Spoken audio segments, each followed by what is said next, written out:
Hello, I'm on a little bike ride, obviously, from the Get Up. There's my bike, and you'll know I'm a notorious forager for wild mushrooms in particular, but also all sorts of vegetables and hedgerow stuff. Thought you'd like to see this. So it's only late April. This is a bolete type mushroom. I can tell you that because it's spongy underneath. There's no gills under there. This is a spongy surface here, and that makes it one of the bolete family. None of them are supposed to be out at this time of year. I've done a bit of research about these though, and I'm pretty sure I know what this is. So I'll take you through the research and tell you what I would do in the way of eating. So it's been out a few days. I found this a couple of days ago. I left it here because I didn't know exactly what it was. And the insects have got in there. It's kind of a good sign actually that insects think it's something good to eat. A lot of wood lice. This, told you why it's a bolete, because of that sponginess. And there you can see the sponge sort of cut through, and the flesh also. It's a bright yellow. Now, bright yellow isn't normal for boletes. So I've done some looking up of that. I can also tell you, if I get a piece of this bright yellow, let's watch this while I talk, because it won't stay bright yellow. This is the cool thing. This is going to turn quickly into a blue. You can see it's already starting to change. I'm looking at the screen. And as this turns blue, the two bits of yellow turning blue rapidly, that starts to narrow down the identification. And using the web and a load of books that I've got at home, I was able to work out what this is. I'm pretty sure it's an unseasonably early Lurid Bolete. I checked a few other things about boletes, because the question always is, can you eat this?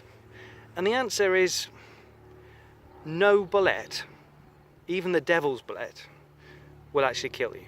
There's no totally lethal horribleness, unless you're allergic to them, I suppose. Nothing like the destroying angel, for example, from the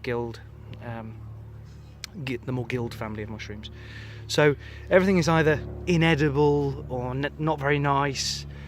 They might give you a bit of a poisoning in that you'll be sick, but not killing you is a big deal. You know, knowing that these aren't going to kill you if you get it wrong, that's pretty cool. So boletes, going blue in there as well. You see, look how blue that is. It's quite bright and beautiful.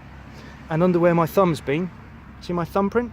Also blue. Bruising to blue is the phrase. If I just dab that with my thumb, that'll turn blue as well quite rapidly.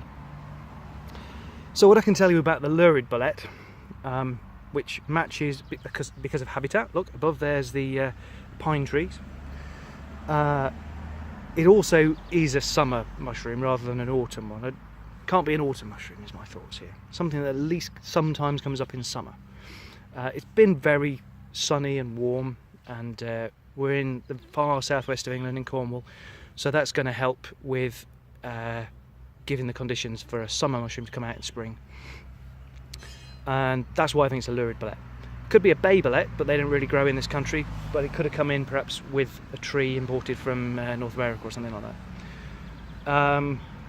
Right, so a Lurid Bolete is down as inedible, basically. Not very nice. Not going to even make you sick, but just not really worth eating, so I'm not going to bother. That blueness is generally, in boletes, a sign of a non-eater. Anything that turns blue like that could either give you a bit of an upset tummy, or certainly isn't one of the winners from the gang. So this bolete has stood there for quite a few days. Most of the spores will have already come out.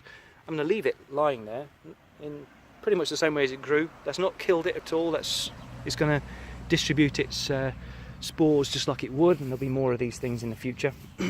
There are other mushrooms around the area of the same sort. So here's the remains of another little bolete. This one has a distinct readiness to it, but that might just be age, or it could be a different sort of bolete actually. The red colour That is distinctly different.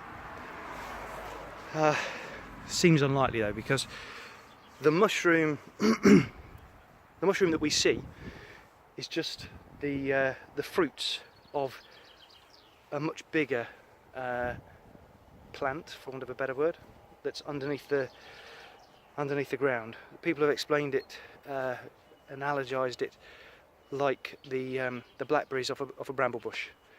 If you imagine that these are the blackberries sticking through the surface, the bush is really big and underneath there.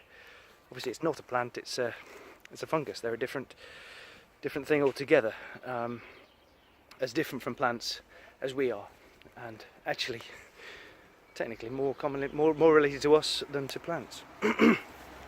So that was just me foraging the other night, happening to come past these and go, wow, it's cool to see some big mushrooms out at this time of year. There was another big one just around here, but it's gone.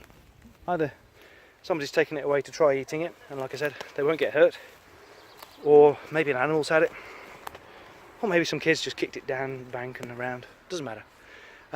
It's just nice to engage with nature in this way. I find that I see something, and then because I'm interested in eating it, I'm interested in finding out much more about it at the very least, and that's led me to an avenue of research, which means that I know about that fungus really quite intently. Even though I'm not going to eat it, I now understand it much better. It's a great thing to do. Anyway, rest of my bike ride to have.